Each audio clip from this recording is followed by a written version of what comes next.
On today's show, we will take a candid look into the life and works of Kumu Hina, Kumu Hula, and cultural practitioner. I'm Derek Warren. I'm D'Angelo McIntyre. And I'm Blade Walsh. And this is Deoccupy CTD. CTD.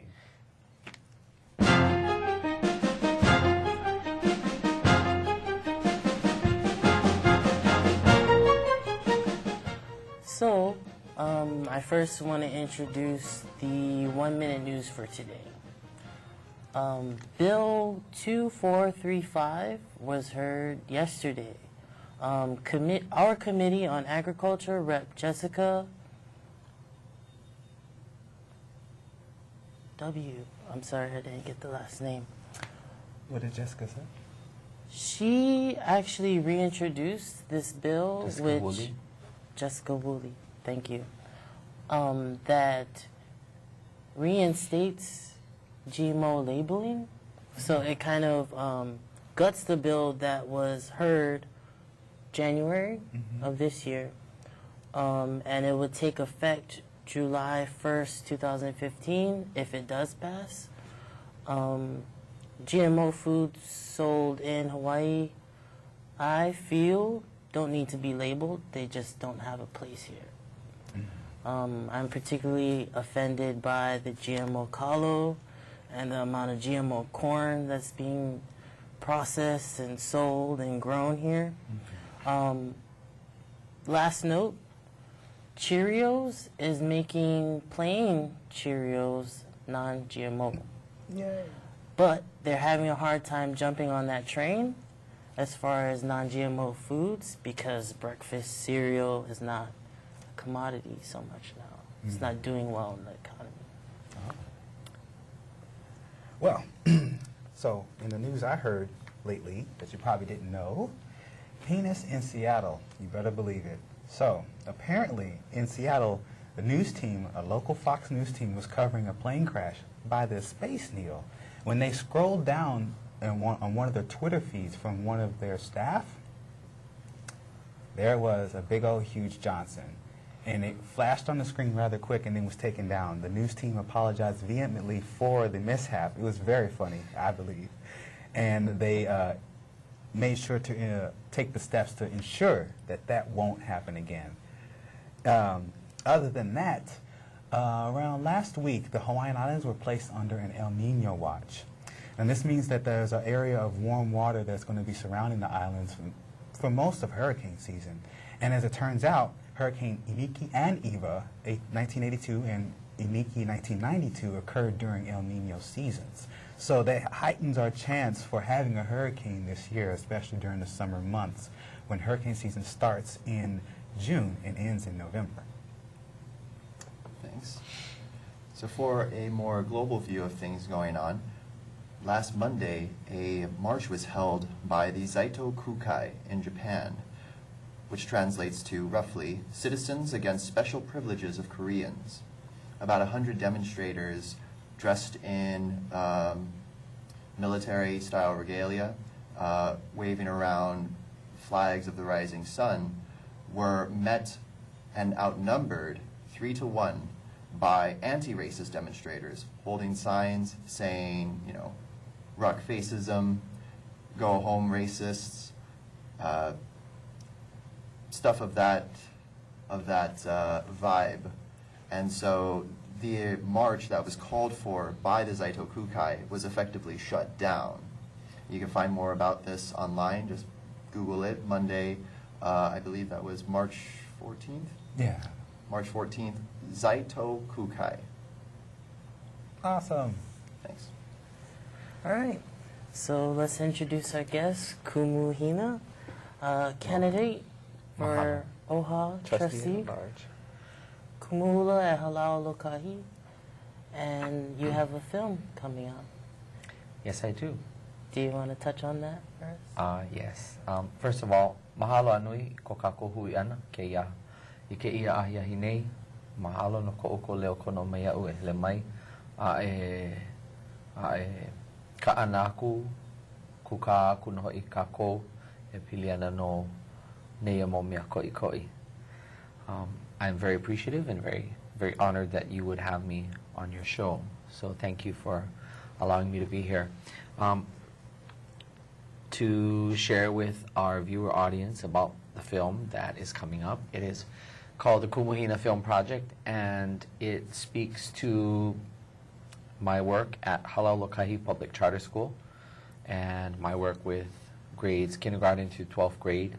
The film brings to light some of my work specifically with the middle and high school kane of the school, and one of my young wahine who is quite strong and has as much resolve and fortitude as one might expect of a kane. But she's wahine. And she, in the film, she rises to become a young leader in her own right. The film also focuses a little bit on my personal life and some of my journey to bring my husband, who is Tongan, home from Fiji, where he was waiting for me to complete the filing of U.S. immigration papers to bring him through and to join me here in Hawaii. And the film also gives a brief glimpse into my work as the current chair of the Oahu Island Burial Council. Did you say burial council? Burial Council, yes. So that in a nutshell is about the film, and if anyone is interested to come to the film, it will be airing, not airing, but premiering at the Hawaii Theater on April 10th, which is a Thursday evening.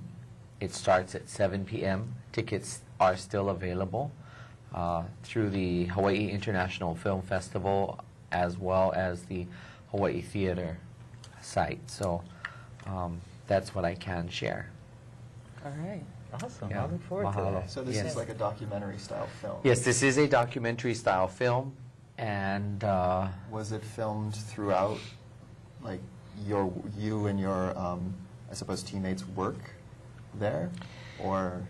the film was completed over the course of about 2 years, Wow, and it's quite some time.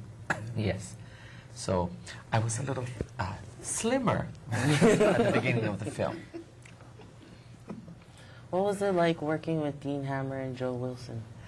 It's been a wonderful experience working with them.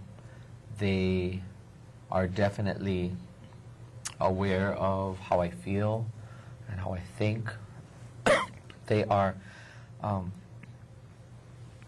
they're very cognizant of my perspective on how I'd like, not only my personal story, but my understanding of aloha and Hawaii, how I would like that to be communicated to the world.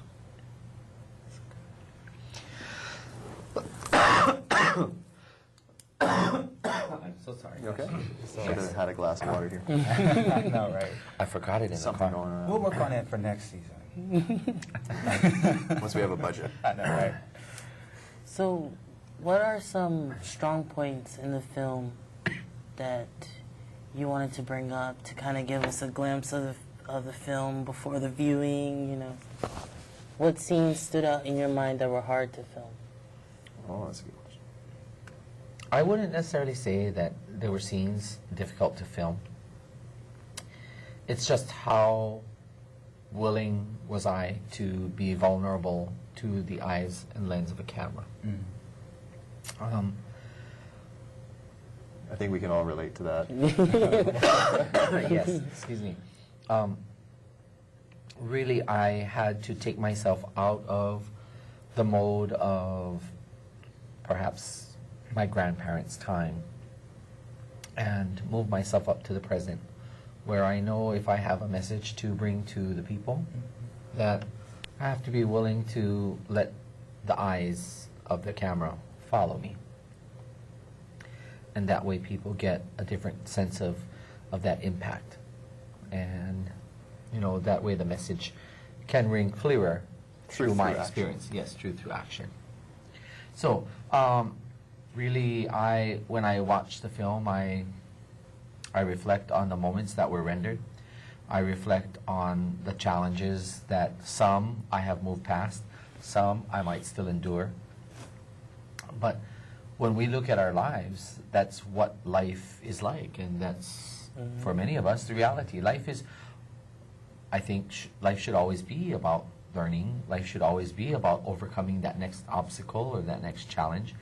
And the dynamics of who we are and what we do are guaranteed going to face us with obstacles along the way that will hopefully strengthen us and give us greater resolve to do what we do. Okay. What was it like working on the burial console during filming? Well, just in very simple words, working on the burial console has been, for the last 5-6 years, some of the most teaching, learning, and empowering opportunities that I've ever had to provide leadership in a community. I'm going to take us back for a moment. In 1998, I started work for Keolamamo, the Native Hawaiian healthcare system. I worked for a program that focused on HIV education and prevention for individuals highest at risk within the Hawaiian community for HIV. And our program, Lea Nue Nue, was a very successful program, and we gained national recognition, at least American national recognition. And it put the rest of the organization on a bit of a, awareness that we were quite a contender above and beyond what some of the other offices were doing, simply because of the topic that we focused on. Moving it forward, realizing some of the limitations over the 3 years that I worked there. In 2000, we established, myself and my other coworkers established a private nonprofit organization of which we called Kulia Namamu. And in 2001, we opened our doors. I was the president of the board, and my coworker, Ashliana Havelu, took over as executive director. Our organization reached out to the transgender community, the Mahu community, and made that our primary focus. However, we included other people of color and disenfranchised minority folks here in Hawaii as a part of our scope of outreach. And we operated for about 10 years. So I must say that it's been, quite an experience. But adding to that, my time going on 13 years now at Halalokahi Public Charter School, this is all serving as a cumulative, empowering, empowering base for me to move in the direction that I'm moving. Working at Halalokahi, I've been able to impact the lives of young people. I've been able to carry a message of what my understanding of aloha is, what my understanding of our history and our people is here in Hawaii. And again, the borough council factoring into that, these have all served as cumulative experiences that are strengthening my understanding of what it means to be a leader and to serve as a leader for my community. Not necessarily that others on a large scale are acknowledging me as a leader, but in my quest to serve as a leader for our people, these experiences have certainly been, some of the main drive. The reason why I ask about your experience on the Oahu Burial Council is because there's a point in the movie where I couldn't get her name for sake of the information on the show, but there's a point in the movie where one of the other Kumu is talking to the kids at Halalokahi, and she says, quote, There is a reason why you were born in Hawaii or came back to Hawaii. Don't you get it? You are the warriors of today. That stuck out in my mind because not too long ago, I came back to Hawaii, a transplant, not even knowing my own culture. I grew up in the mainland eating raw fish, not knowing, hey, this is not yellowfin tuna, this is some whiting, you know? No. This is totally wrong, but my mom tried to instill, hey, this is local, even though you don't know the history of going out with a net in the ocean, or, you know, traditional spear fishing and things like that. I came back to Hawaii gung-ho, saying, hey, I recognize these issues and I want to do something about it. I went to UH to discover myself and my place in Hawaiian studies and was turned down. Why? A lot had to do with racial issues. I got into a lot of heated debates with my professors. Oh, your mana'o is haole. You need to rethink that. You need to go rewrite your paper. Today, I'm doing work at Luluku Farms. I'm working in the Lo'i, restoring places that historically had burial sites. Still today have burial sites. And working under H3, it concerns me and it interests me what it's like to be on the burial council, having history of being mahu myself, of being half Hawaiian, you know? And I grew up with that mentality, hey, you're half, you come from the mainland, you're not, you know, full blood. Your mana'o doesn't matter. And I think you can relate to having those same experiences. Can I throw in on something? I think, feel free to interrupt me, anyone at any time. Okay. I think to start with, when someone tries to come in and shuts you down and starts using words like mainland or your mentality is mainland, I feel like that's already sets the course for something that's just very non-constructive. Mm-hmm. That word itself, mainland, implies subordinates too, when we're 3,000 miles away from the United States as well as Antarctica. So, you know. We're even farther away from Antarctica. Well, the point stands. We have an entire ocean. This is really an independent set of islands. To touch on that, I'm a transplant myself, but what you said touched my heart because I was called back here. And when I was called back here, that's when I first started to see you, and I met you. I was with Ke'I'ai, and I was at Iolani Palace, and I was the keiki in Hawaiian sovereignty, but I was so gung-ho because I was like, they did it to you guys too? Because I'm African and Native American. I'm an African American, and I'm Irish. So we all three of us know how forgive me, how white people can be. No, don't say that. Okay. Disclaimer, we do not represent the views solely. We know how I know. It's of Deoccupy. It's the mentality of settlers, of coloners, and conquerors. Yes. Yes. That's what I believe you're referring to. Yeah, and I, you know, sometimes I felt like it was a racial thing that I felt, you know, unaccepted. Like, well, why do you care? Hello, I'm black.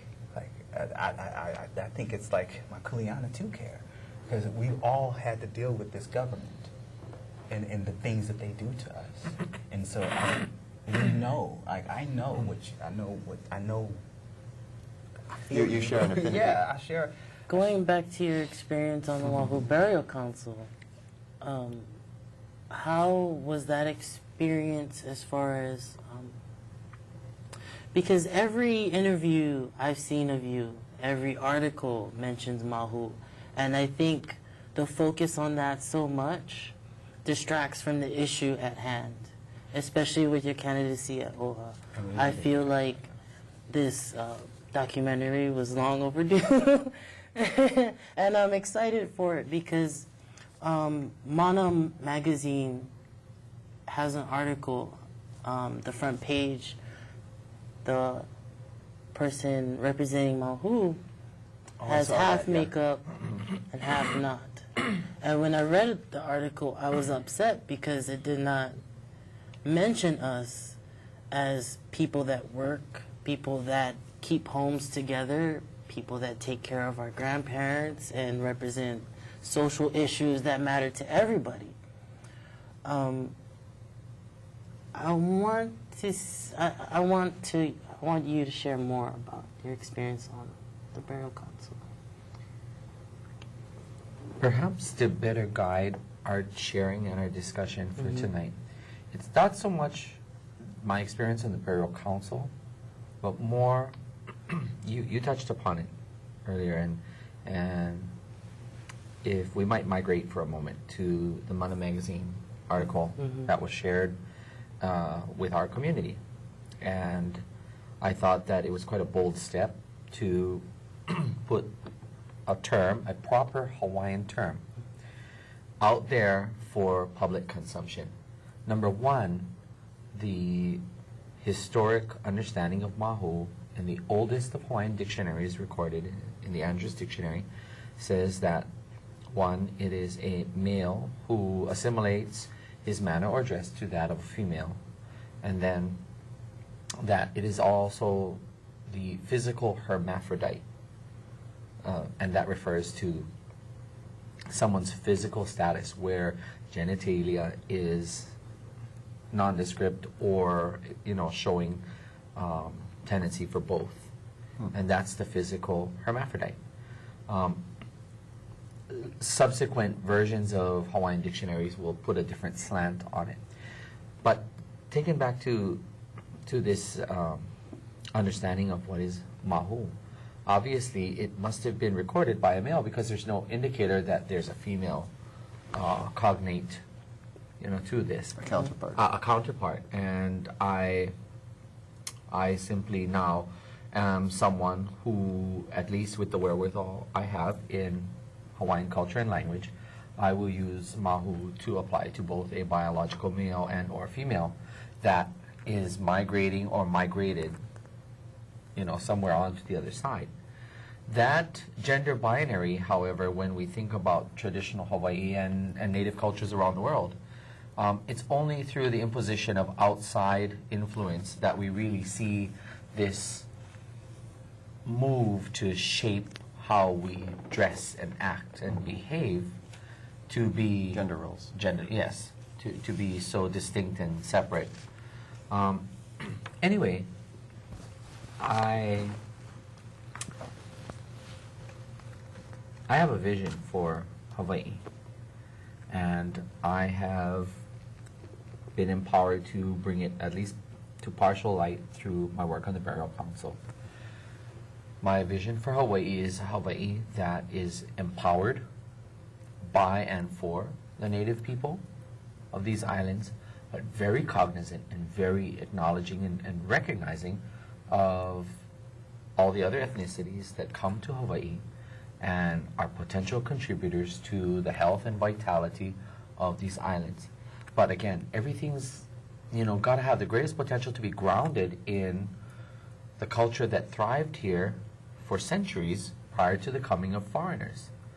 I am a Hawaiian who appreciates contributions of non-Hawaiians. I appreciate the presence of other people who can enliven and breathe, new capacity to our community. Your experience perhaps in the university system, if I were to speak to that for a moment, I would say that each and every one of us on our journey, in our search for what's pono for us, what's ahead of us,